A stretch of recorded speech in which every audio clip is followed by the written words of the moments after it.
and a good Wednesday afternoon. It is almost the end of October. Wow, we have been reading the Count of Monte Cristo for quite a few months now, and so far it's been amazing. Hello everybody joining us on YouTube, and hello to you, Mischief. How are you all doing today? Mischiefing with the best. Yeah, as here. Indeed. By the way, I just noticed that the bulk of the people that join for read-alongs, they're the Zen tier members. You guys are the die-hard fans. I love it, and the supporters, of course. So I'm pleased. I'm happy that you guys are here. I am here for the literature and for the fun. And I mean, we could use more members, but we could. You know what?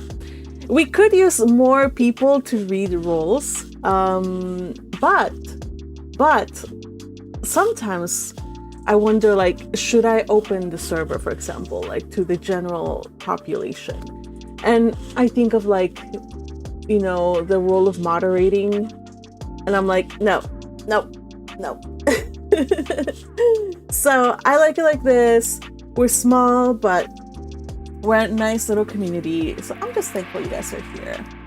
Let's see. So today we are reading Count of Monte Cristo. We're picking up on the chapter that we started last week.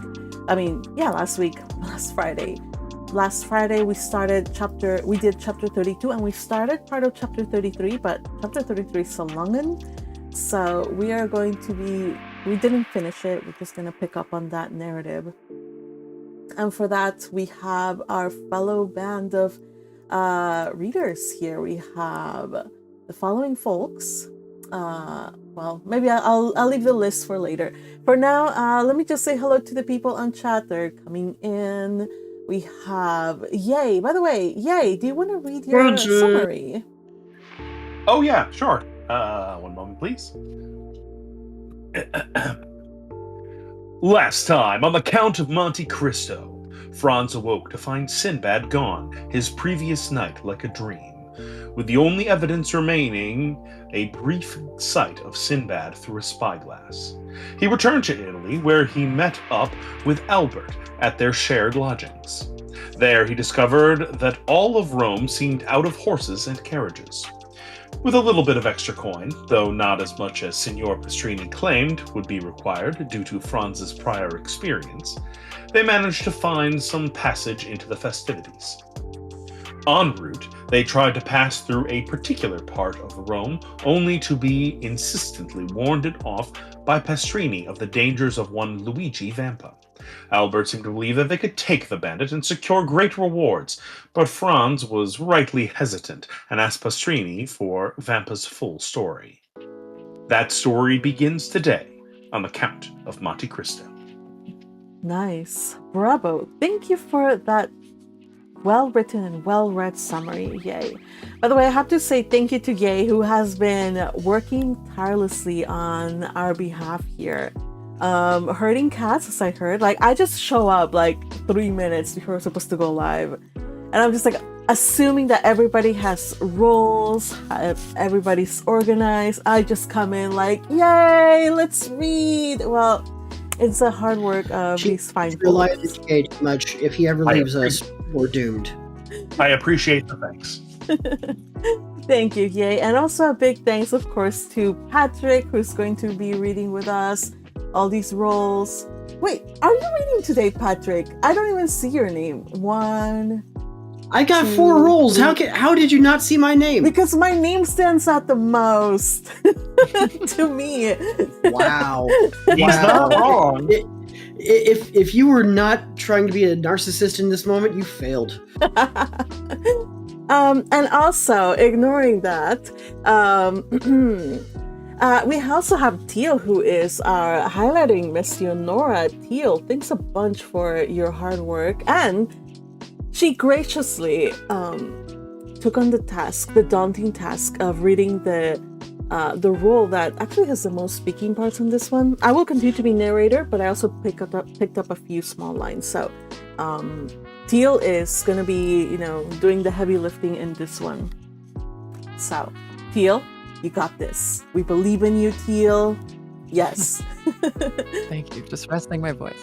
I hope everybody is, rested. I hope everybody is hydrated and you got your chapstick on and all the good things. You got some snacks. This might be a little long, you guys. I'm prepared and ready to go as long as it takes till we finish this chapter.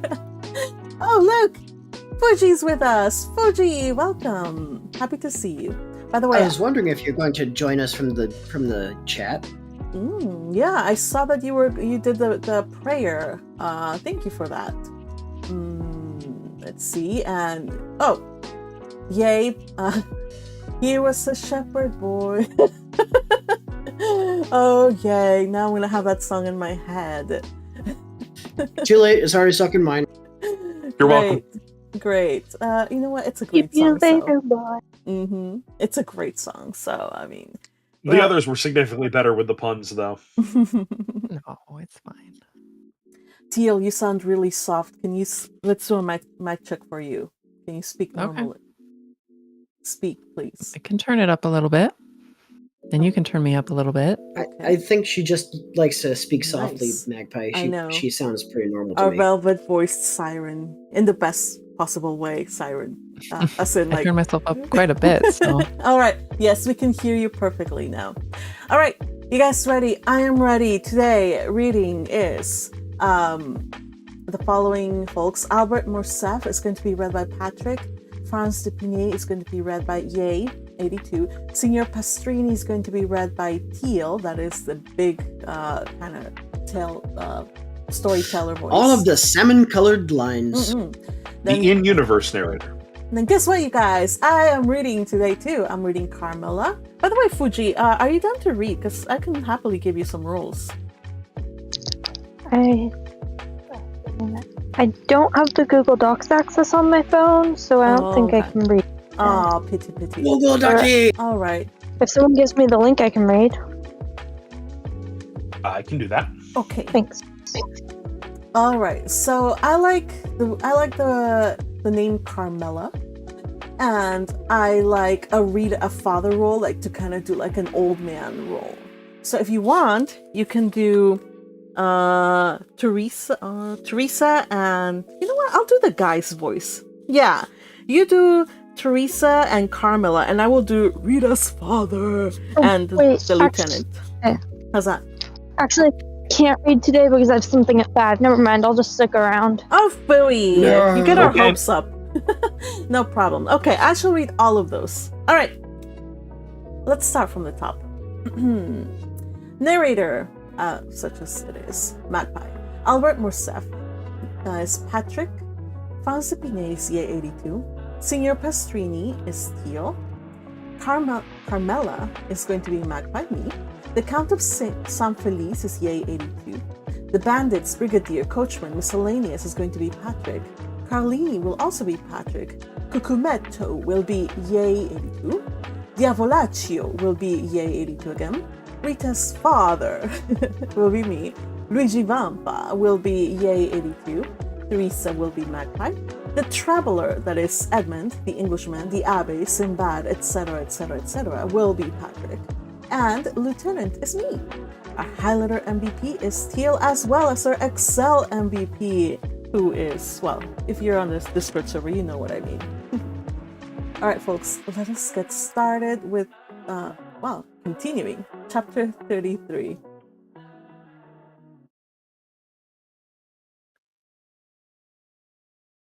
We start He with... was a shepherd boy, attached to the farm of the Count of San Felice, situated between Palestrina and the Lake of Gabri. It went every day to say mass at a little hamlet too poor to pay a priest, and which, having no other name, was called Borgo.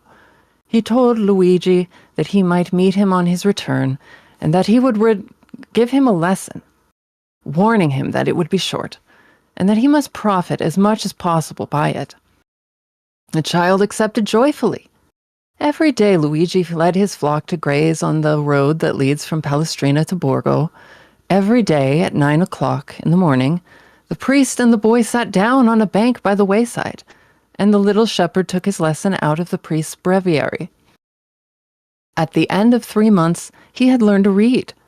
This was not enough. He must now learn to write. The priest had a writing teacher at Rome make 3 alphabets, one large, one middling, and one small, and pointed out to him by the help of a sharp instrument he could trace the letters on a slate, and thus learn to write. The same evening, when the flock was safe at the farm, the little Luigi hastened to the smith at Palestrina, took a large nail, heated and sharpened it, and formed a sort of stylus. The next morning he gathered an armful of pieces of slate and began. At the end of 3 months he had learned to write. The curate, astonished at his quickness and intelligence, made him a present of pens, paper, and a penknife. This demanded new effort, but nothing compared to the first. At the end of a week he wrote as well with this pen as with the stylus. The curate related the incident to the Count of San Felice, who sent for the little shepherd, made him read and write before him, ordered his attendant to let him eat with the domestics, and to give him 2 piastres a month. With this, Luigi purchased books and pencils. He applied his imitative powers to everything, and like Giotto, when young he drew on his slate sheep, houses, and trees. Then with his knife he began to carve all sorts of objects in wood. It was thus that Pinelli, the famous sculptor, had commenced. A girl of 6 or 7, that is, a little younger than Vampa, tended sheep on a farm near Palestrina. She was an orphan, born at Valmontone, and was named Teresa. The 2 children met, sat down near each other, let their flocks mingle together, played, laughed, and conversed together. In the evening they separated the Count of San Felice's flock from those of Baron Cervetri, and the children returned to their respective farms, promising to meet next morning. The next day they kept their word, and thus they grew up together. Vampa was 12, and Teresa 11, and yet their natural disposition revealed itself. Beside his taste for the fine arts, which Luigi had carried as far as he could in his solitude, he was given to alternating fits of sadness and enthusiasm, was often angry and capricious, and always sarcastic. None of the lads of Pampinara, Palestrina, or Valmontone had been able to gain any influence over him, or even to become his companion. His disposition, always inclined to exact concessions rather than to make them, kept him aloof from all friendships. Teresa alone ruled by a look, a word, a gesture, this impetuous character which yielded beneath the hand of a woman, and which beneath the hand of a man might have broken, but could never have been bended. Teresa was lively and gay, but coquettish to excess.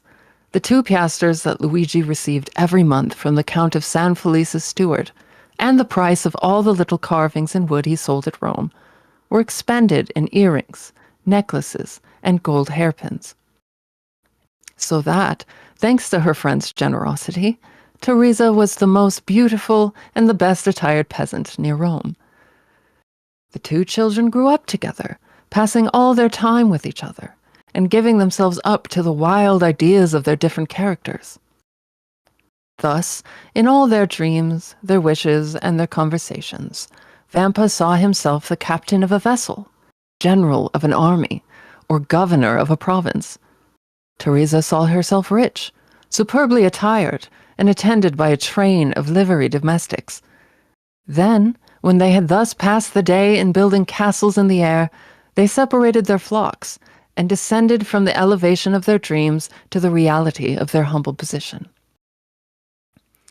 One day, the young shepherd told the Count's steward that he had seen a wolf come out of the Sabine mountains and prowl around his flock. The steward gave him a gun. This is what Vampa longed for. This gun had an excellent barrel, made at Brescia, and carrying a ball with the precision of an English rifle. But one day the Count broke the stock and had then cast the gun aside. This, however, was nothing to a sculptor like Vampa. He examined the broken stock, calculated what change it would require to adapt the gun to his shoulder, and made a fresh stock, so beautifully carved that it would have fetched 15 or 20 piastres had he chosen to sell it. But nothing could be farther from his thoughts. For a long time, a gun had been the young man's greatest ambition. In every country where independence has taken the place of liberty, the first desire of a manly heart is to possess a weapon, which at once renders him capable of defense or attack, and by rendering its owner terrible, often makes him feared. From this moment, Vampa devoted all his leisure time to perfecting himself in the use of his precious weapon. He purchased powder and ball, and everything served for him for a mark: the trunk of some old and moss-grown olive tree that grew on the Sabine mountains, the fox as he quitted his earth on some marauding excursion, the eagle that soared above their heads, and thus he soon became so expert that Teresa overcame the terror she at first felt at the report, and amused herself by watching him direct the ball wherever he pleased, with as much accuracy as if he placed it by hand. One evening, a wolf emerged from a pine wood near which they were usually stationed, but the wolf had scarcely advanced 10 yards ere he was dead. Proud of this exploit, Vampa took the dead animal on his shoulders and carried him to the farm. These exploits had gained Luigi considerable reputation. A man of superior abilities always finds admirers, go where he will. He was spoken of as the most adroit, the strongest, and the most courageous contadino for 10 leagues around. And although Teresa was universally allowed to be the most beautiful girl of the Sabines, no one had ever spoken to her of love, because it was known that she was beloved by Vampa. And yet the two young people had never declared their affection. They had grown together like two trees whose roots are mingled, whose branches intertwined, and whose intermingled perfume rises to the heavens. Only their wish to see each other had become a necessity, and they would have preferred death to a day's separation. Teresa was 16, and Vampa 17. About this time, a band of brigands that had established itself in the Lepini Mountains began to be much spoken of. The brigands have never been really extirpated from the neighborhood of Rome. Sometimes a chief is wanted, but when a chief presents himself, he rarely has to wait long for a band of followers. The celebrated Cucumetto, pursued in the Abruzzo, driven out of the kingdom of Naples, where he had carried on a regular war, had crossed the Garigliano, like Manfred, and had taken refuge on the banks of the Amazine between Sonnino and Ciperno. He strove to collect a band of followers, and followed to the footsteps of De Cesaris and Gasparon, whom he hoped to surpass.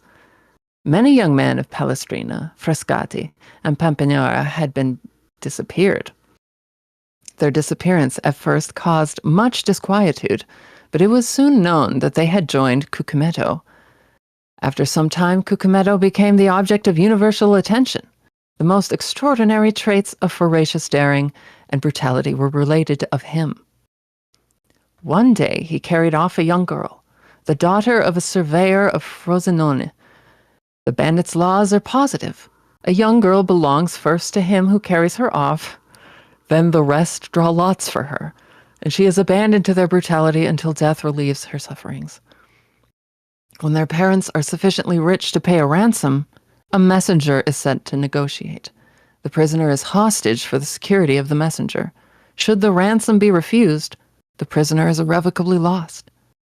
The young girl's lover was in Cucumetto's troop. His name was Carlini. When she recognized her lover, the poor girl extended her arms to him and believed herself safe. But Carlini felt his heart sink, for he but too well knew the fate that awaited her. However, as he was a favorite with Cucumetto, as he had for 3 years faithfully served him, and as he had saved his life by shooting a dragoon who was about to cut him down, he hoped the chief would have pity on him. He took Cucumetto to one side, while the young girl, seated at the foot of a huge pine that stood at the center of the forest, made a veil of her picturesque headdress to hide her face from the lascivious gaze of the bandits.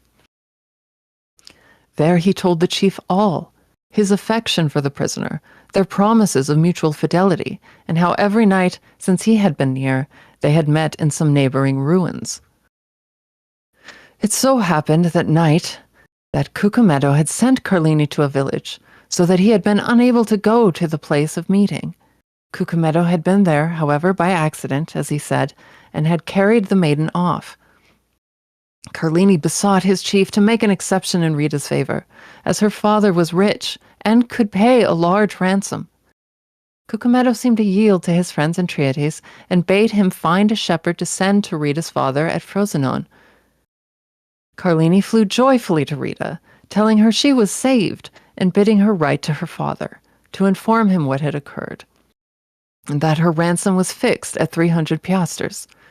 12 hours' delay was all that was granted, that is, until 9 the next morning. The instant the letter was written, Carlini seized it and hastened to the plain to find a messenger. He found a young shepherd watching his flock. The natural messengers of the bandits are the shepherds who live between the city and the mountains, between civilized and savage life. The boy undertook the commission, promising to be in Frosinone in less than an hour. Carlini returned, anxious to see his mistress, and announced the joyful intelligence. He found the troop in the glade, supping off the provisions exacted as contributions from the peasants, but his eye vainly sought Rita and Cucumetto among them. He inquired where they were, and was answered by a burst of laughter. A cold perspiration burst from every pore, and his hair stood on end. He repeated his question. One of the bandits rose and offered him a glass filled with Orvieto, saying, To the health of the brave Cucumetto and the fair Rita. At this moment Carlini heard a woman's cry. He divined the truth, seized the glass, broke it across the face of him who presented it, and rushed towards the spot whence the cry came. After 100 yards, he turned the corner of the thicket. He found Rita senseless in the arms of Cucumetto.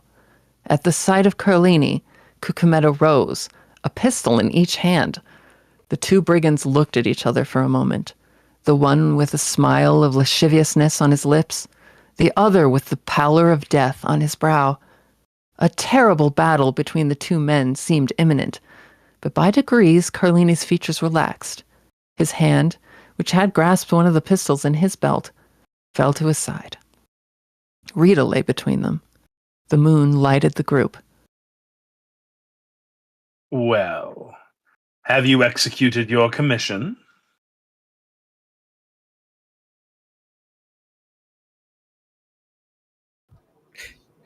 Yes, Captain. At 9 o'clock tomorrow, Rita's father will be here with the money. It is well. In the meantime, we will have a merry night. This young girl is charming and does credit to your taste. Now, as I am not egotistical, we will return to our comrades and draw lots for her. You have determined then to abandon her to the common law. Why should an exception be made in her favor? I thought that my entreaties. What right have you, any more than the rest, to ask for an exception? It is true. But never mind. Sooner or later your turn will come. Carlini's Now teeth. then, yeah. Sorry. Are you coming? I follow you. Cucumetto departed, without losing sight of Carlini, for doubtless he feared lest he should strike him unawares, but nothing betrayed a hostile design on Carlini's part. He was standing, his arms folded, near Rita, who was still insensible. Cucumetto fancied for a moment the young man was about to take her in his arms and fly, but this mattered little to him now Rita had been his, and as for the money, 300 piasters distributed among the band was so small a sum that he cared little about it. He continued to follow the path to the glade, but, to his great surprise, Carlini arrived almost as soon as himself. Let us draw lots! Let us draw lots! Cried all the brigands when they saw the chief. Their demand was fair, and the chief inclined his head in sign of acquiescence. The eyes of all shone fiercely as they made their demand, and the red light of the fire made them look like demons. The names of all, including Carlini, were placed in a hat, and the youngest of the band drew forth a ticket. The ticket bore the name of Diavolaccio. He was the man who had proposed to Carlini the health of their chief, and to whom Carlini replied by breaking the glass across his face.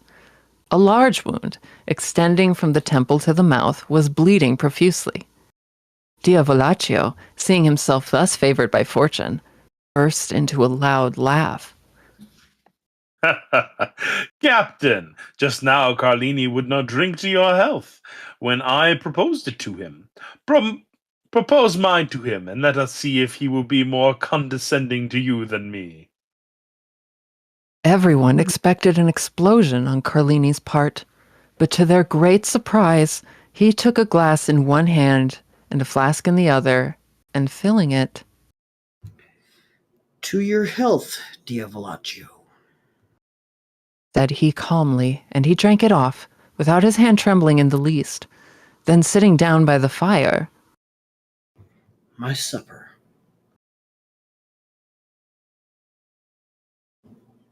I'm sorry.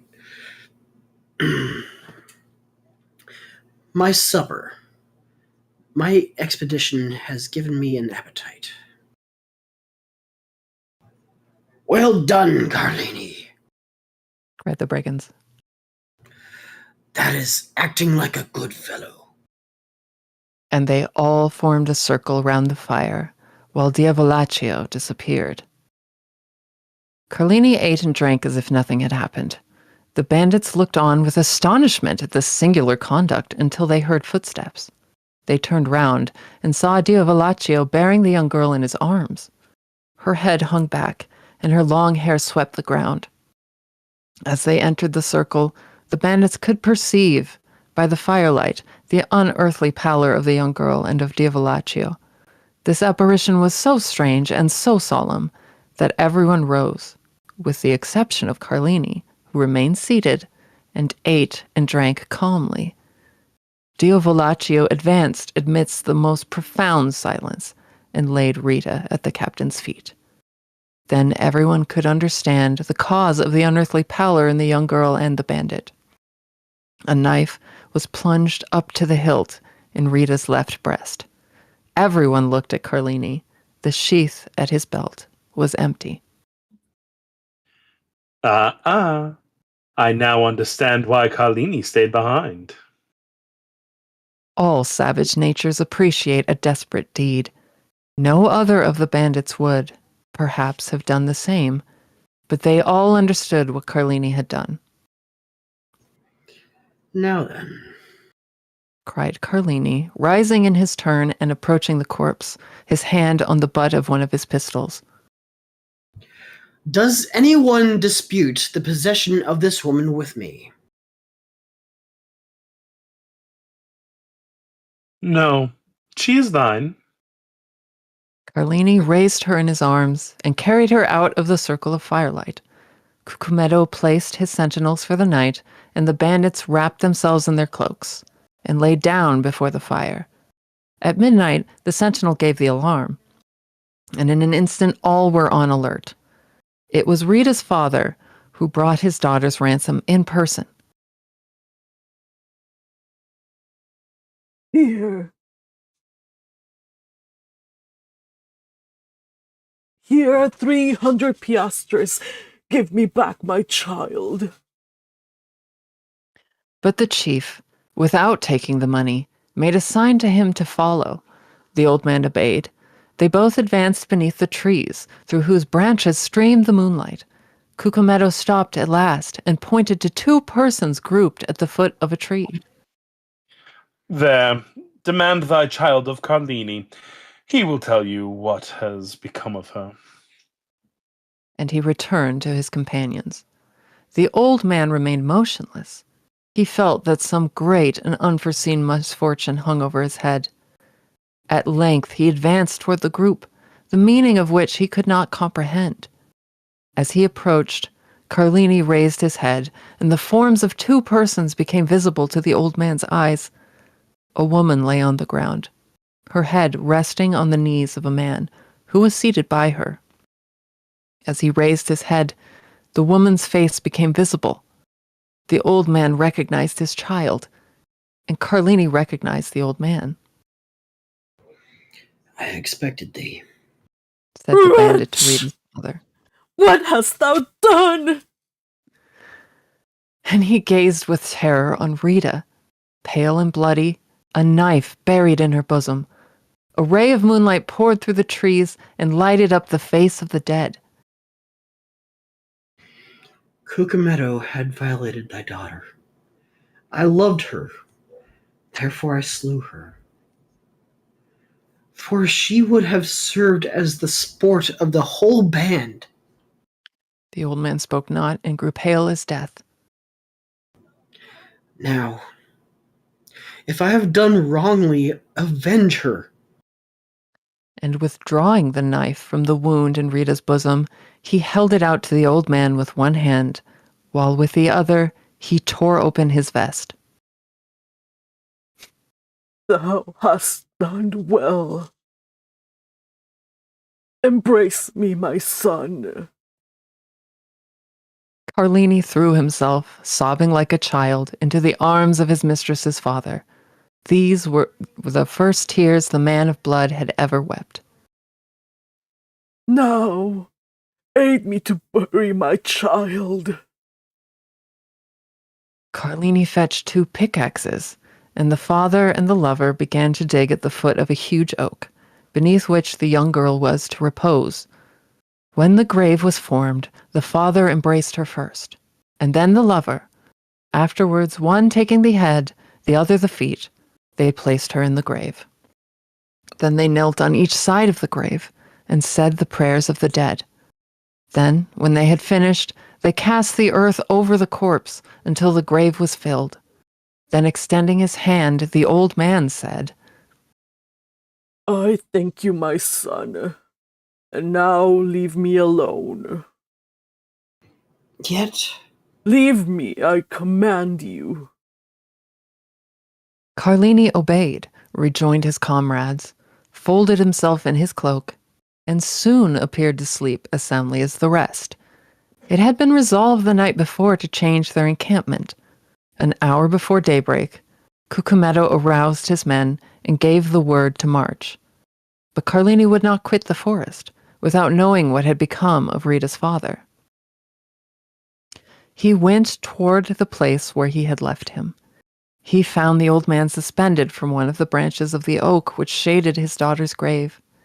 He then took an oath of bitter vengeance over the dead body of the one and the tomb of the other. But he was unable to complete this oath, for 2 days afterwards, in an encounter with the Roman carbineers, Carlini was killed.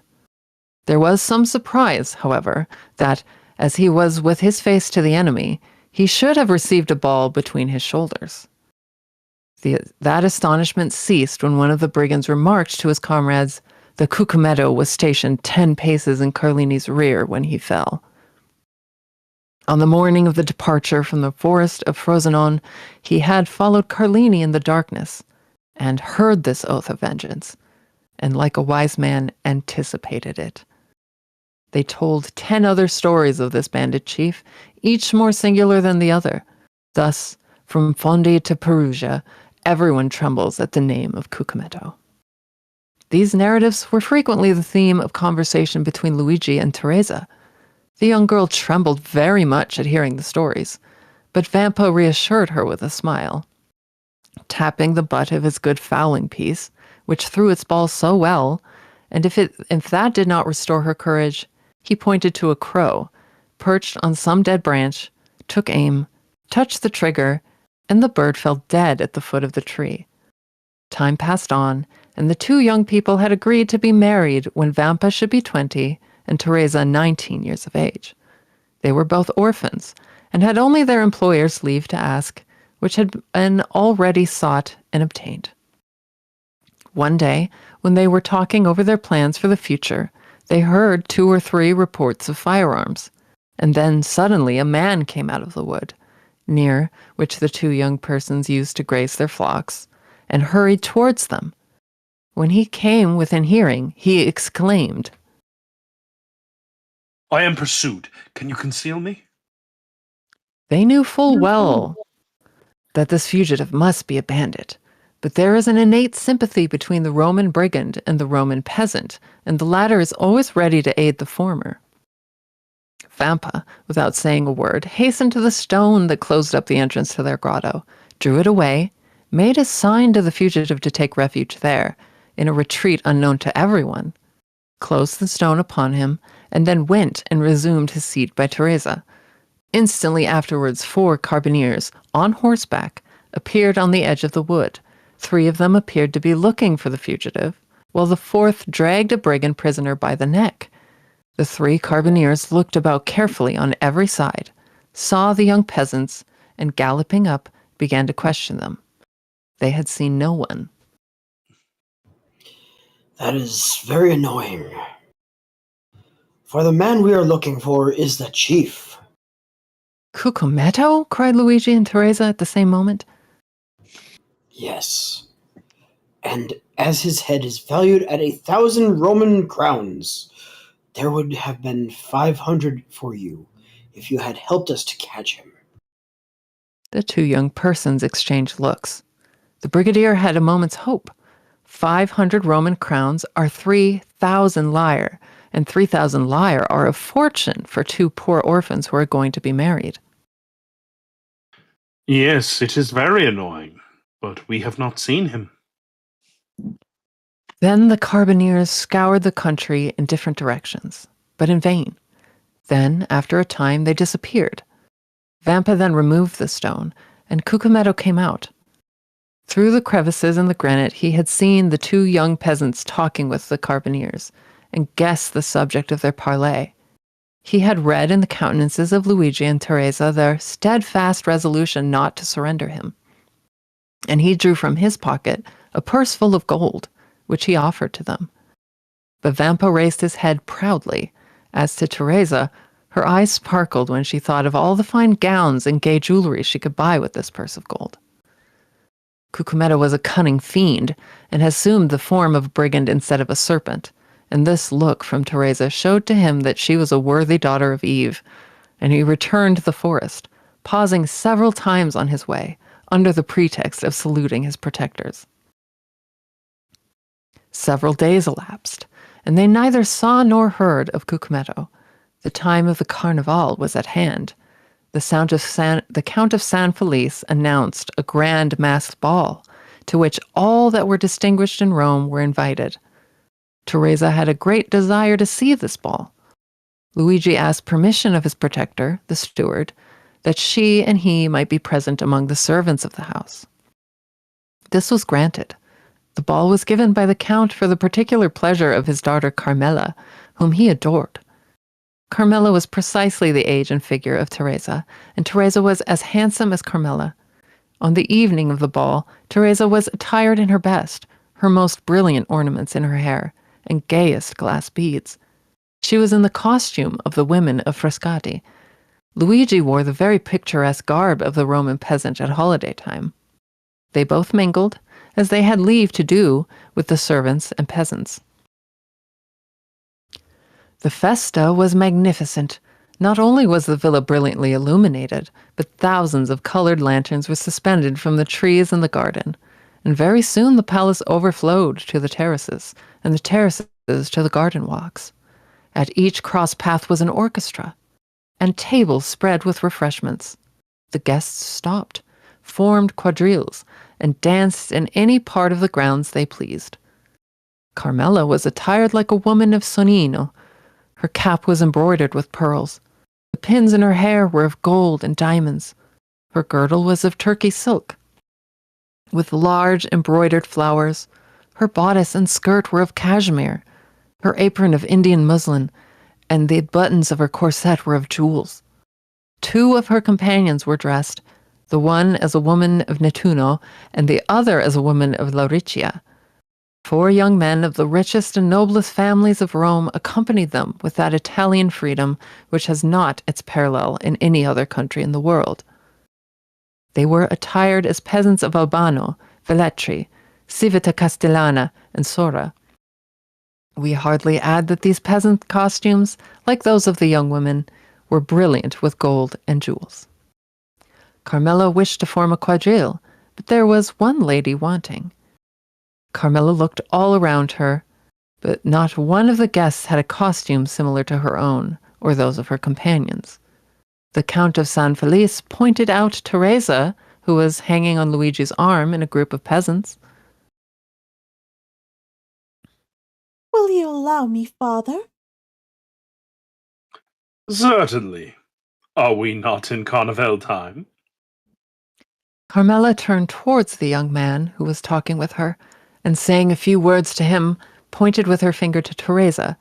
The young man looked, bowed in obedience, and then went to Teresa and invited her to dance in a quadrille directed by the Count's daughter. Teresa felt a flush pass over her face. She looked at Luigi, who could not refuse his assent.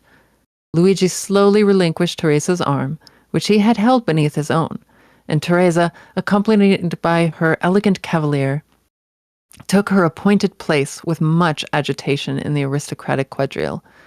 Certainly, in the eyes of an artist, the exact and strict costume of Teresa had a very different character from that of Carmela and her companions, and Teresa was frivolous and coquettish, and thus the embroidery and muslins, the cashmere waist-girdles, all dazzled her, and the reflection of sapphires and diamonds almost turned her giddy brain. Luigi felt a sensation hitherto unknown arising in his mind. It was like an acute pain which gnawed at his heart, and then thrilled through his whole body. He followed with his eye each movement of Teresa and her cavalier. When their hands touched, he felt as though he should swoon. Every pulse beat with violence, and it seemed as though a bell were ringing in his ears.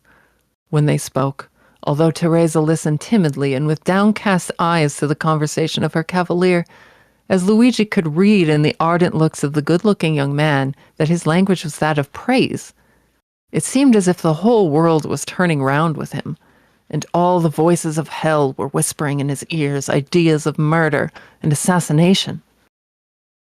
Then, fearing that his paroxysm might get the better of him, he clutched with one hand the branch of a tree against which he was leaning, and with the other convulsively grasped the dagger with a carved handle which was in his belt, and which unwittingly he drew from the scabbard from time to time.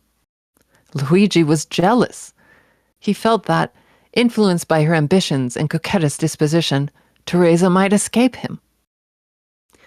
The young peasant girl, at first timid and scared, soon recovered herself. We have said that Teresa was handsome, but this is not all.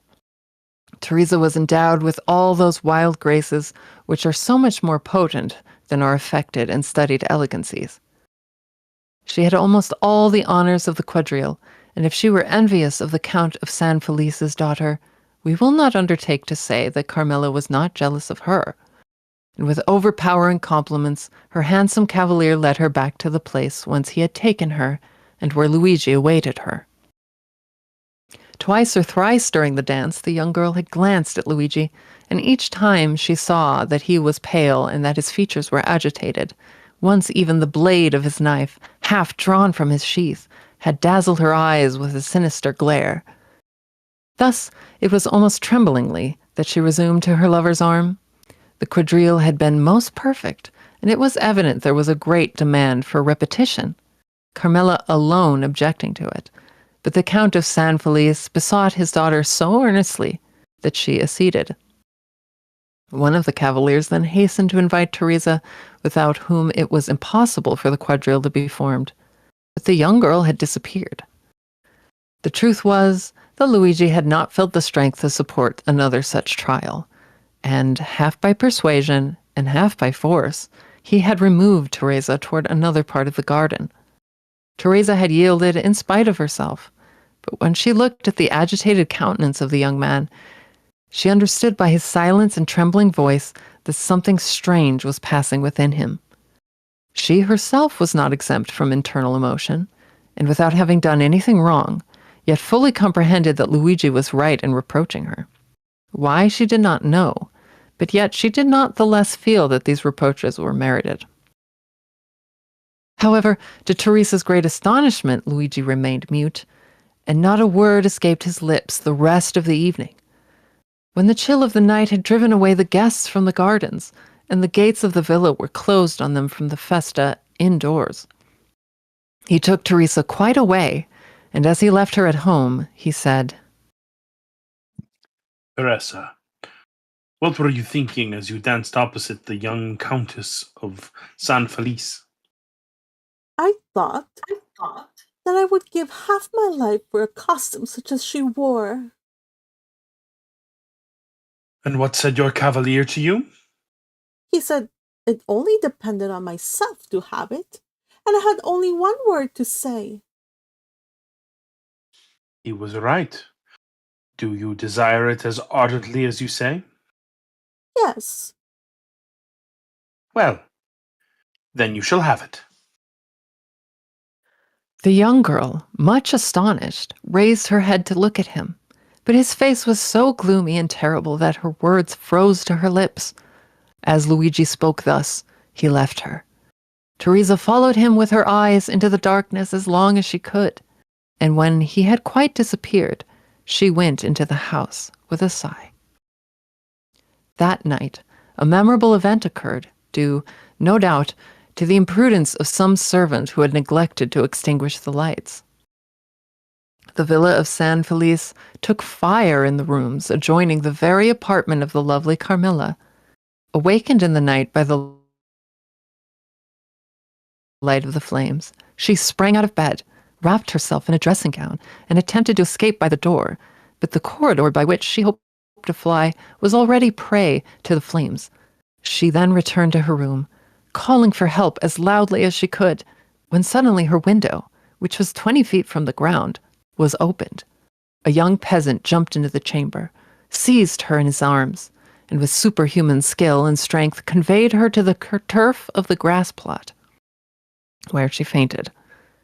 When she recovered, her father was by her side. All the servants surrounded her, offering her assistance.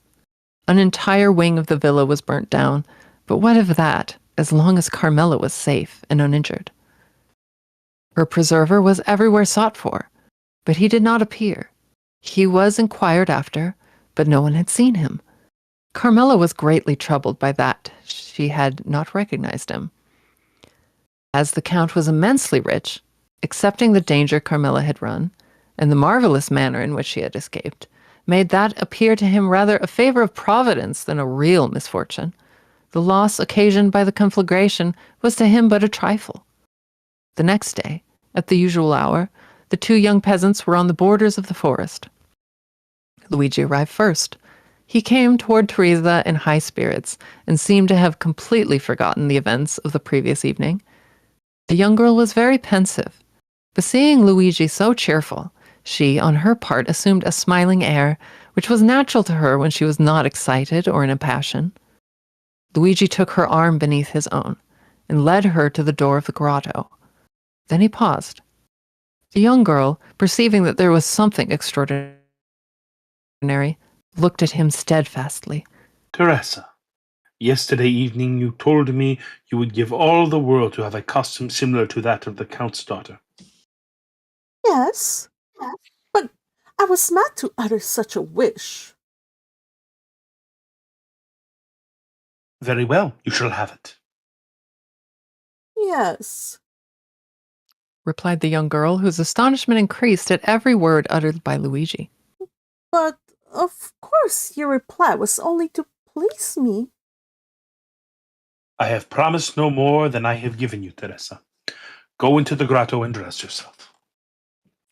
At these words he drew away the stone and showed Teresa the grotto, lighted up by 2 wax lights, which burnt on each side of a splendid mirror. On a rustic table made by Luigi were spread out the pearl necklace and the diamond pins, and on a chair at the side was laid the rest of the costume. Teresa uttered a cry of joy, and, without inquiring whence this attire came, or even thanking Luigi, darted into the grotto, transformed into a dressing room. Luigi pushed the stone behind her, for on the crest of a small adjacent hill which cut off the view towards Palestrina, he saw a traveler on horseback. Stopping a moment, as if uncertain of his road, and thus presenting against the blue sky that perfect outline, which is peculiar to the distant objects in southern climes, When he saw Luigi, he put his horse into a gallop and advanced toward him. Luigi was not mistaken. The traveler, who was going from Palestrina to Tivoli, had mistaken his way. The young man directed him, but as at a distance of a quarter of a mile, the road again divided into 3 ways, and on reaching these, the traveler might again stray from his route. He begged Luigi to be his guide. Luigi threw his cloak on the ground, placed his carbine on his shoulder, and freed from his heavy covering, preceded the traveler with the rapid step of a mountaineer, which a horse can scarcely keep up with. In 10 minutes, Luigi and the traveler reached the crossroads. On arriving there, with an air as majestic as that of an emperor, he stretched his hand towards that one of the roads which the traveler was to follow. This is your road, Excellency. Now you cannot again mistake. And here is your recompense, said the traveler, offering the young herdsman some small pieces of money. Thank you. I render a service. I do not sell it. Well, Replied the traveler, who seemed used to this difference between the servility of a man of the cities and the pride of the mountaineer.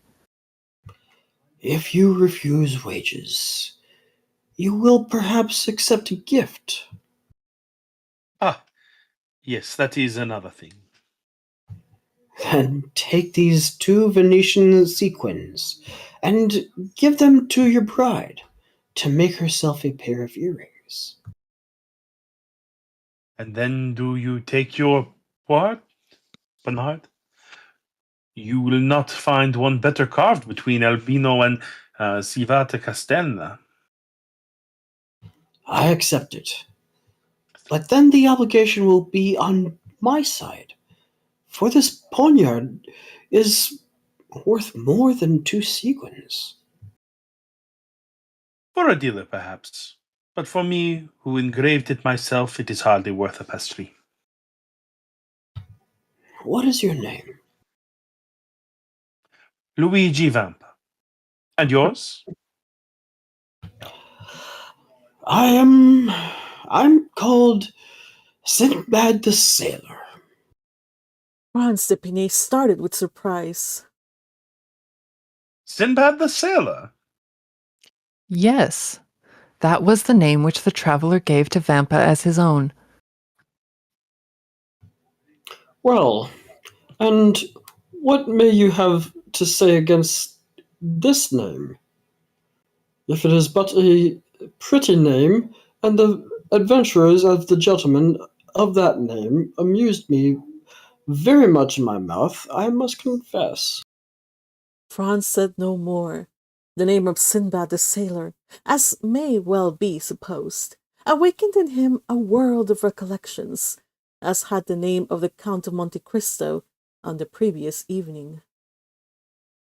Proceed, said he to the host.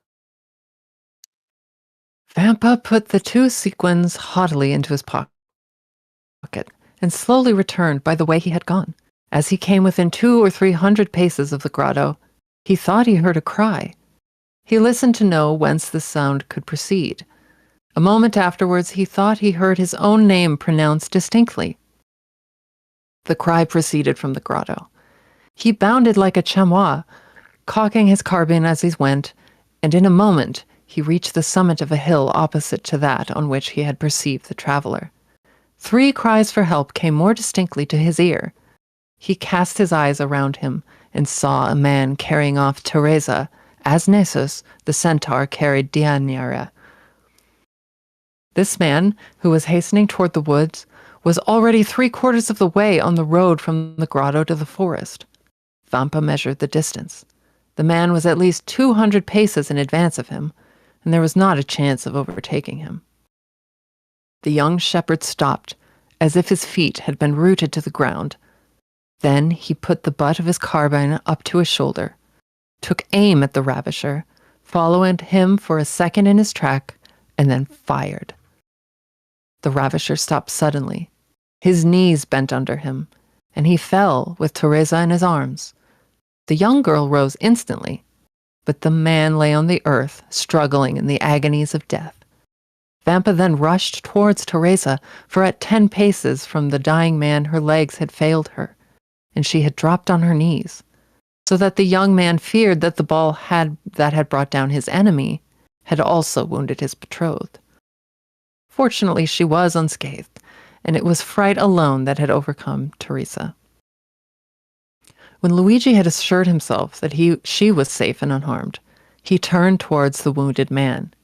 He had just expired, with clenched hands, his mouth in a spasm of agony, and his hair on end in the sweat of death.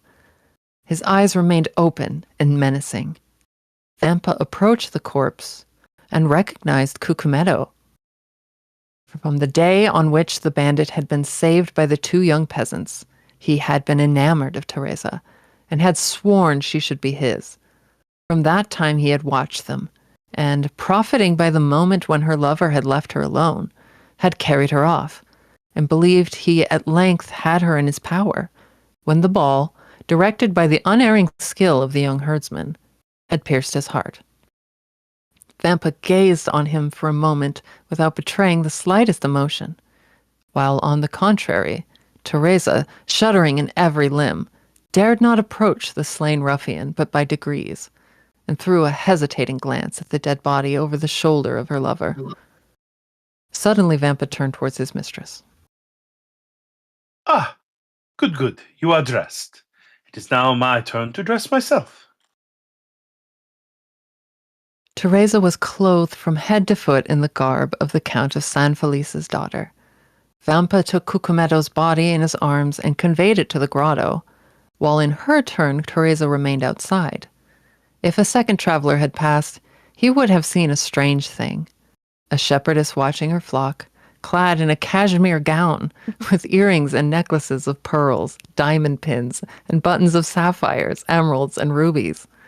He would no doubt have believed that he had returned to the times of Florian, and would have declared, on reaching Paris, that he had met an alpine shepherdess seated at the foot of the Sabine hill. At the end of a quarter of an hour, Vampa quitted the grotto. His costume was no less elegant than that of Teresa. He wore a vest of garnet-colored velvet, with buttons of cut gold, a silk waistcoat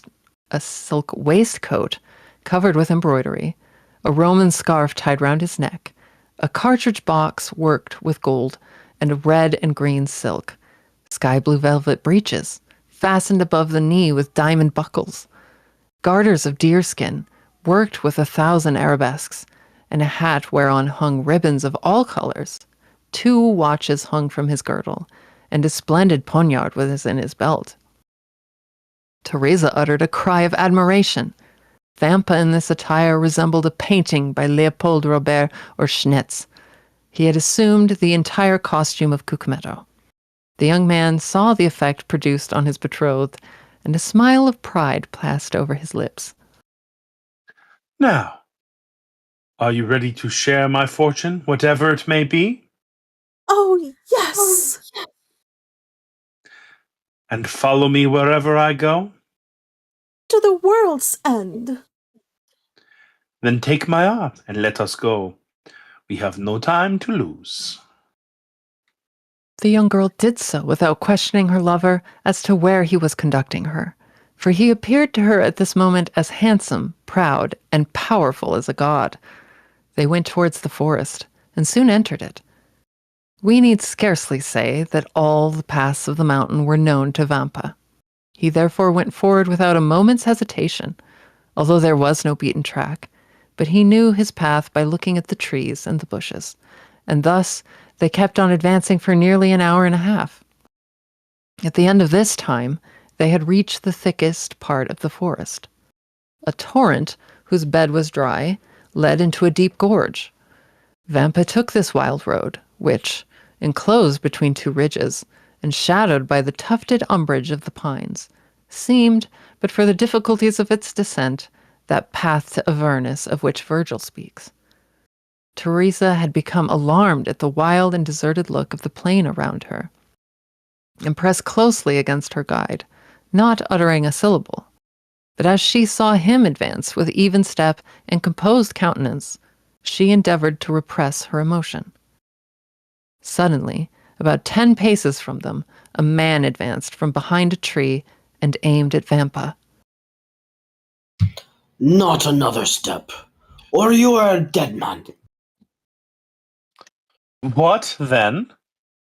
Said Vampa, raising his hand with a gesture of disdain, while Teresa, no longer able to restrain her alarm, clung closely to him. Do wolves rend each other? Who are you? I am Luigi Vampa, shepherd of San Felice Farm. What do you want? I would speak with your companions who are here in the glade at Rocca Bianca. Follow me then. Or, as you know your way, go first. Vampa smiled disdainfully at this precaution on the part of the bandit, went before Teresa, and continued to advance with the same firm and easy step as before. At the end of 10 minutes, the bandit made them a sign to stop. The two young persons obeyed. Then the bandit thrice imitated the cry of a crow. A croak answered the signal. Good. You may go on. Luigi and Teresa again set forward. As they went on, Teresa clung tremblingly to her lover as the sight of weapons and the glistening of carbines through the trees. The retreat of Rocca Bianca was at the top of a small mountain, which no doubt in former days had been a volcano, an extinct volcano, before the days when Remus and Romulus had deserted Alba to come and found the city of Rome. Teresa and Luigi reached the summit, and all at once found themselves in the presence of 20 bandits.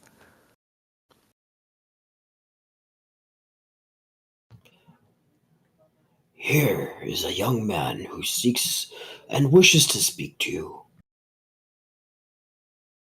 What is he to say?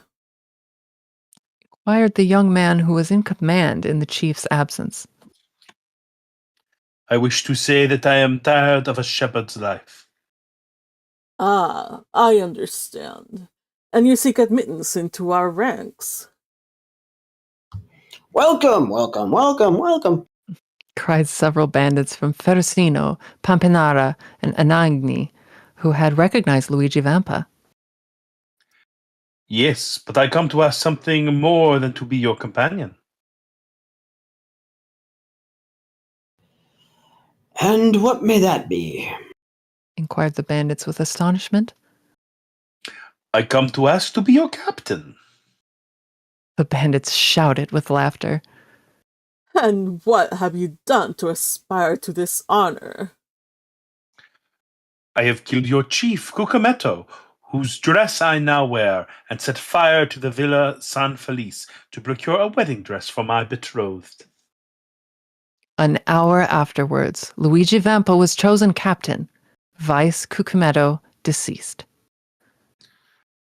Well, my dear Albert, what think you of citizen Luigi Vampa? I say he is a myth, and never had an existence. And what may a myth be?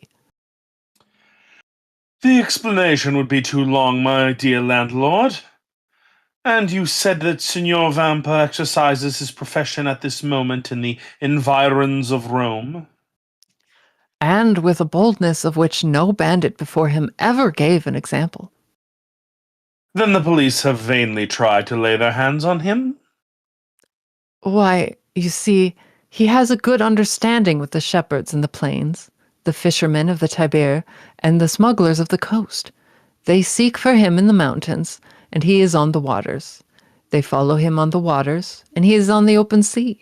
Then they pursue him, and he has suddenly taken refuge in the islands, at Giglio, Gianatri, or Monte Cristo. And when they hunt for him there, he reappears suddenly at Albano, Tivoli, or Lauricia. And how does he behave towards travelers? Alas, his plan is very simple. It depends on the distance he may be from the city, whether he gives 8 hours, 12 hours, or a day wherein to pay the ransom, and when that time is elapsed, he allows another hour's grace. At the 60th minute of this hour, if the money is not forthcoming, he blows out the prisoner's brains with a pistol shot, or plants his dagger in his heart, and that settles the account. Well, Albert, are you still disposed to go to the Colosseum by the outer wall? Quite so. If the way be picturesque. The clock struck 9 as the door opened, and a coachman appeared. Excellencies, the coach is ready. Well, then, let us to the Colosseum. By the Porta del Popolo, or by the streets, your excellencies. By the streets, Morbleu. By the streets. Ah, my dear fellow.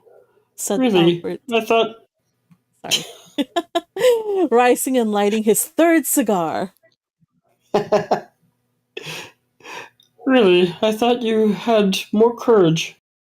So saying, the two young men went down the staircase and got into the carriage. End of chapter. Oh boy. Wow. Wow, that was a chapter. What a chapter. Yeah. I have no words, you guys. Well done, Teal. Yes, that is yeah, the very words. The well only thing I done, can say. Teal. Holy crap. Bravo, Teal. Good job. This story does not shy away from tough subjects. Yeah, I think he's could have done without those things, but I'm guessing he relies on sensationalism to Well, that's the Victorian era writers, you guys. Victorian era writers or romantic era. I don't know. Yeah, were you going to say Also- something? Yeah. I was gonna say, Sinbad showed up in the story, which means we know that everything we've read is fiction within fiction within fiction. And, I wasn't sure if he was going to, introduce himself as Sinbad, so I didn't do the accent, and I kind of regret it. Well, he actually did. I was surprised too, but since I imagine this is all a setup, I think it's just like a little seed of giving this story a little bit more veracity, because suddenly he mentioned a person that Franz was like, oh my gosh, I recognize this person. Notice that Franz, after listening to the story, he's like, yeah, let's go by the safe route. So Probably the wise choice. probably. I did notice my reading of Albert, though. I was trying to go more the pompous nobleman and ended up being more Kermit. Yeah,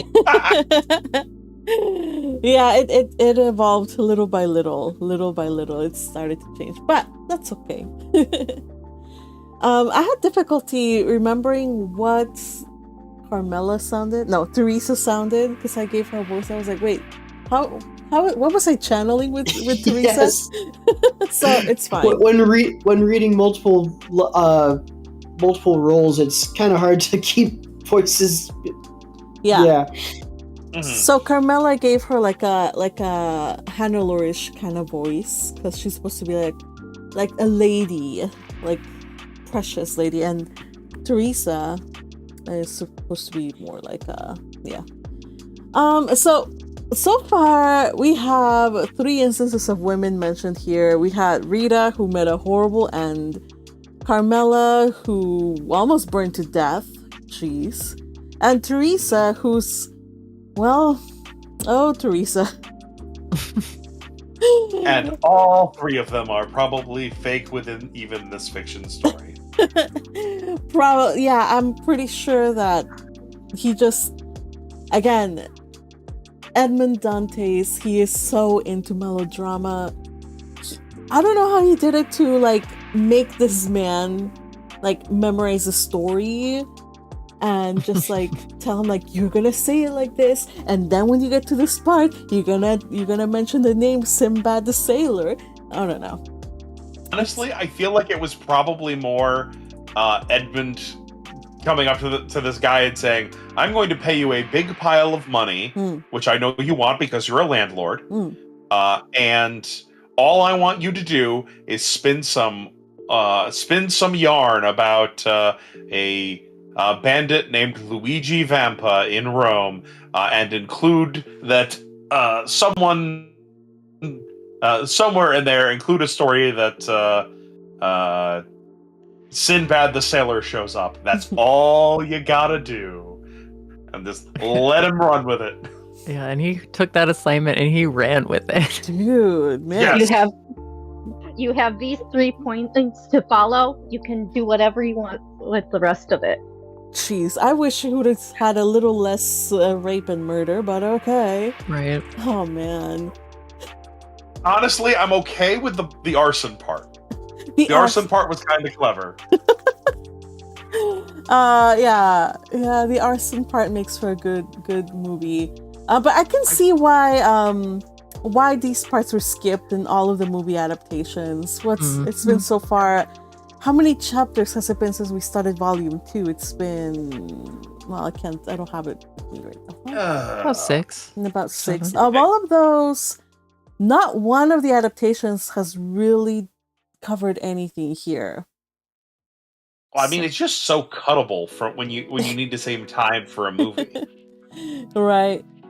But it's still again, like I keep saying, like, it's just he wants to collect that money because he was getting paid per word. But at least he does spin a yarn, whether it's a good yarn or not. It is a good yarn.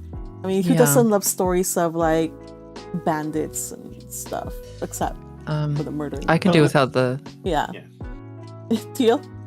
Sorry, I can do without the subject material, but it is nice. I read a lot of web novels, and sometimes I'm waiting, and I'm just on the most current chapter, and I want the next chapter to be like a good one. And at least this had a complete story and stuff, and within it, it was like you read a book in a chapter. Yeah.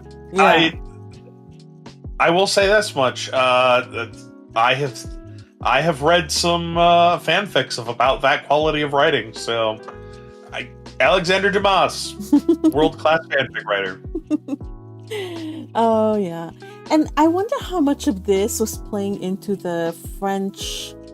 They have like prejudices about like Italians being brigands and bandits, because French have things like about the Italians, and the Italians have all these preconceptions about the French. So also I'm wondering how much of this was like playing into those preconceptions about Italians, and they're a general probably kind of people. It's interesting as an artifact of history to also see how in literary times, I guess, how they described people of other countries and their ways and stuff like that. I don't know. I find it interesting. Even though, again, it's a fictional tale inside another fictional tale. It's one of them Russian nesting dolls of fictions. Now, all we needed to have was Vampa telling a story to all the people, just before he was elected. I was wondering, like, are we gonna go?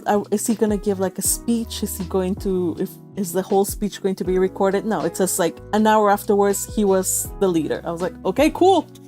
Brevity is good. Dude could aura farm. That's all there's to it. Yep. Yeah, probably some blood was involved or something. Look at my shiny gun. All right. So, anything else about this chapter? What's up here? I'd say he got that position on pure vibes. I mean, he did. Okay, there's no greater boss move than to enter into your enemy or the enemy lair wearing the clothes of the enemy you slew. That's pretty badass. Yeah. That's. Do you think he showed off the bullet hole through his outfit?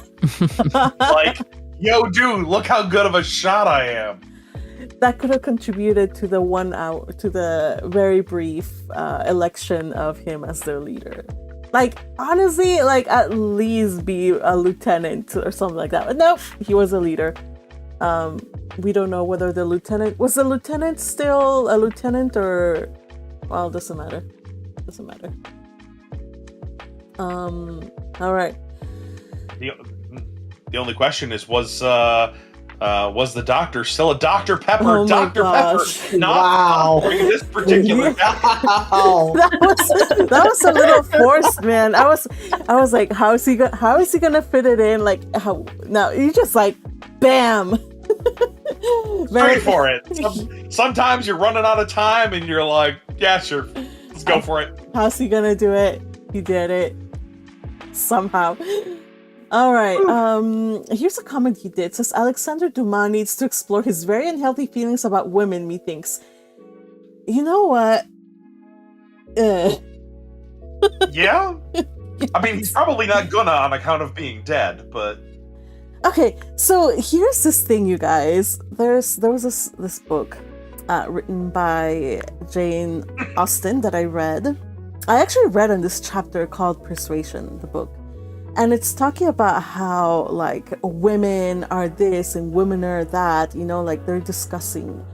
And then the heroine of the book, she replies, well, that's not true. And he's like, well, yeah, they are heartbreakers. They're only after rich men. Like, all of the stories and all of the poems say this. And then she says, were not all of the stories written by men? I think people of this era could have benefited from the point of view of somebody different than them, you know? So, yeah, I think Alexander Dumas was like many of his contemporaries. They had the kind of view of what they call the weaker sex. And it reflects in their art, unfortunately. But... So, thank you, Jane Austen and Mary Shelley? Mm-hmm. Yeah, Jane Austen, Mary Shelley, the Brontes. Yeah. Brontes? Yeah, the Brontes. And a lot of other people who wrote. Yeah. All right, you guys. So, it was a very interesting story to read about this brigand. I was wondering where it was leading to, but yeah. Now the next chapter is gonna finally take us back to the what we're expecting will happen. I expect, you guys, that they're going to encounter this brigand, you guys. I don't know. There's a lot of flags up for them, so I don't know what you guys think. That's my estimation. Well, I think that covers it. Next chapter will be it's titled The Colosseum. We're gonna pick up on this on Friday at 1 o'clock, remember. If you want to join us for our next read, be sure to hop on over into the Discord server. You can do so by joining my channel at the Chattering Magpie. Well, actually, no. Yeah, the Chattering Magpie. Let me put the link. And also, if you want to join us tomorrow, of course, we have the usual anime wrap-up for the week. That's also going on. So yeah, there's a whole bunch of stuff that we're doing. Oh, we finished reading. We finished watching The Lord of the Rings on Saturday. Boy, that was a marathon. Very good books, though, or very good movies as well. I haven't read the books. It was my first time reading the movies. But I'm hoping we continue with the Tolkien movies and watch The Hobbit. I'm down for it. Just not this week because I have something going on. So this week we'll only be watching our anime, and then I have to run. I got something going on this week. So this weekend. But yeah, we can definitely continue to pick up later. You should watch The Hobbit, but the animated version. By the way, Teal, hold on a second. I have no idea what. There's a way. Hold on a sec. Teal did mention that there is a Count of Monte Cristo, and we haven't really brought it up, because. But Teal, This Count of Yes. Monte Cristo, you said it picks up from about this time, right? Yes. Okay, awesome. And it's a completed work already? Or Yes. okay, awesome. All right. I'm gonna check it out, or we'll see how we do it. We should definitely watch it though. Do you know how many episodes it is? I should probably look it up too. 24, I believe, maybe 26. Huh. It's a trippy one. Have you watched it? Back when I was in college, I was in an anime club, and we would like watch 4 episodes of a show. Mm-hmm. The animation for this one is very, very strange. Okay, I'm showing. Like not it bad, on- just Mhm. very different. I'm showing it on the screen right now. The Count of Monte Cristo. It's the 1944. It was aired between October 2004 and March 2005. Okay. It looks like a sci-fi thing though. Like it's like a Yeah. oh, a little bit. It's set Yeah, in it's the like a year. sci-fi retelling. Okay, I see. It's set in the year 5053. All right. Wow. Kind of like what they did with other. Was it like Treasure Planet or something? And then Yep, they did like a kind of futuristic similar thing. idea. Yeah, they took a literature Mhm. piece and then did a futuristic situation. Okay. Which was very good. I liked it. You like I'll be honest, I prefer the animeification of Romeo and Juliet better, but Oh, there was. Yay! Are you talking about the Romeo and Juliet one with the tree and all that? That's kind of like a little trippy, also. Or was there another one? flying around on unicorns or something. Oh no, I don't think I watched that one. No, No. there's definitely one. It did involve a tree. I will. That Oh, it much is did? definitely. Yeah, because there was Yes. a tree and a magical tree or something like that. Yep. That one. Flying City. I didn't understand it. I was just like watching it. I was like, I like the Mhm. song because it had like I think it was the popular song that Josh Groban, "You Lift Me Up" or something like You that. raised me up. Yeah, Yeah, that no, one, We're that talking one. about the same one. Yeah, okay, we're talking about the same one. Like it's like a fever dream in my head. Oh yeah, no, it's definitely a fever dream. It is. Shakespeare shows up as a character in the show. Oh my gosh. Yeah, we were watching some very interesting things in the early 2000s, and I think it has to do because during this time they were doing the switch. Studios were doing the switch from cells to digital, so a lot of interesting things were happening. Like they were experimenting with new ways to do anime, and also kinda affected their storytelling. I feel like there was not so much I don't know. There were a lot of 24 episode series where right now like they're very showy, but they have to be immediate cash generators, whereas before it felt less like that. It might just be me in my way of looking at it. I don't know. I know at the time that the industry, the way that it worked was you would lose money on the anime, but make money on the the selling of like figurines and like stuff from the show. Mm-hmm. Yeah. I think the industry's changed a bit since then, but I feel that way too. Yeah.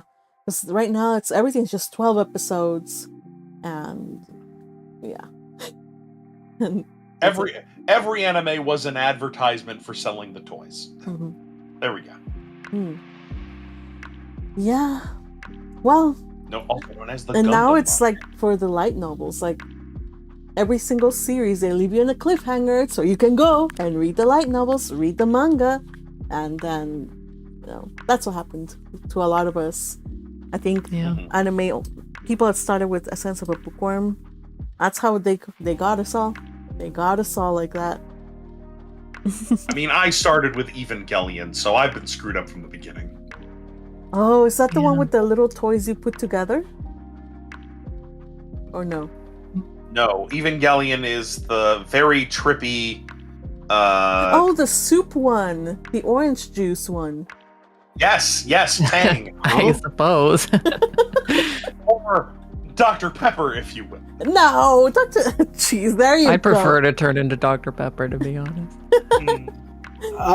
I'm kind of lost. How do you get orange juice or Dr. Pepper from Evangelion? Just understand that there is a scene in the movie that involves a lot of orange juice, and don't worry about it.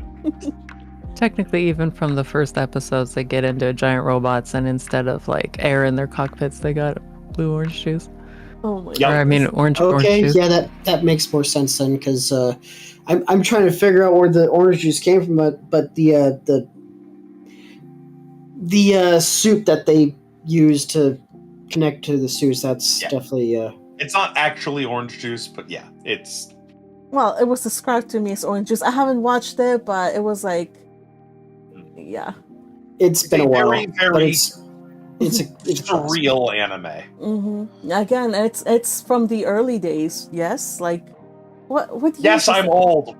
Thank you for reminding me. Hey, I'm was about there your too. age too. Okay, we're all of Wait, us wait. here. All of us here are. How old are you? We're all old. Like Yeah, how old are you? 37. God help me. Well, unless anybody's over the age of 40, then I guess I got everybody beat. Well, I think most of us either have bad eyesight, creaky knees, or hurting lower back. And if you aren't, then All get three. out of here. All three. Yeah, carpal tunnel, kind of a rough shoulder. Yeah. Oh man, Butterfly, are you there? I'm here. Are you in your 30s? Are you in your 30s? I am in my 30s. Okay, one of us. Just wanted to make sure. Because if at this moment, if there is any little Gen Z or Gen Alpha listening, get out of this chat. I don't like you. No, don't kick them out. We want them. We want more people to join. No, I mean, Yeah. I mean, in this voice. Fine, we want to guide. drink your youth. Yes, if you want to donate bloods of youthful blood to Plasma. Pair is- of Chattering Magpie. Plasma. We're not vampires. Explain to us the modern memes. We don't understand them anymore.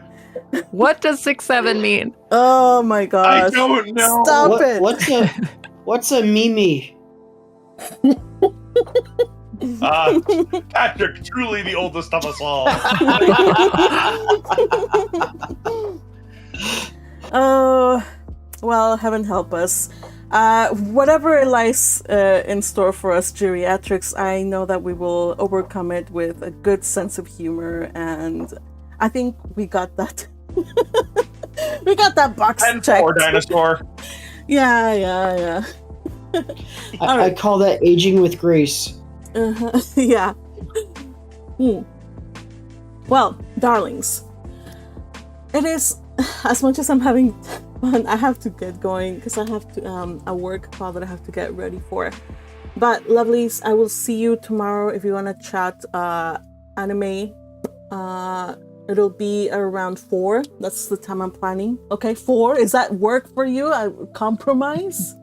Hopefully, somebody. I think so, actually. Thank you. Okay, 4 o'clock. You said tomorrow at 4? Tomorrow at 4, anime. I guess 7 o'clock my time. Mhm. That works. Cool. Like basically the same time as today's live. All right. Awesome. I hope that you guys join me tomorrow. I mean, Hmm? I would still talk a whole lot of shit if you put it back to the usual 6 o'clock time like you have been. Well, I'm trying to listen to everybody and to find a way that works for most Magpie, people. you don't have to please everybody. I just like to. Don't tell me shit. what to do. I am a people pleaser. All right, you guys. Enough about this nonsense. Let's go. We'll see you on Friday if you don't want to join us for anime tomorrow. See you Friday, 1 o'clock, like always. where we find out what happens to these two fools. I expect good things will happen to them. Nothing bad will happen to them at all. Let's be hopeful. All right, again, just want to say thank you to the following people who read. Albert Morcef was read by Patrick. Franz de Pinet was read by Yay82. Signor Pastrini by Teal. Carmela was Magpie. The Count of Saint Felice was Yay82. Bandits, Brigadier, Coachman, Miscellaneous was Patrick. Carlini was Patrick. Cucumetto was Yay82. Diabolaccio was Yay82. Rita's father was me. Luigi Vampa was Yay82. Teresa was me. The Traveler, that is Edmund, the Englishman, the Abbess, Sinbad was Patrick. And the Lieutenant was Magpie. As always, thank you to our highlighter MVP Teal and our fellow Wrangler Yay82 for helping us out and getting us all ready for the casting of this read. We'll see you next time, everybody. Say bye-bye, gang. Bye-bye, gang. So long. Au revoir. Avita saying goodbye. Yep.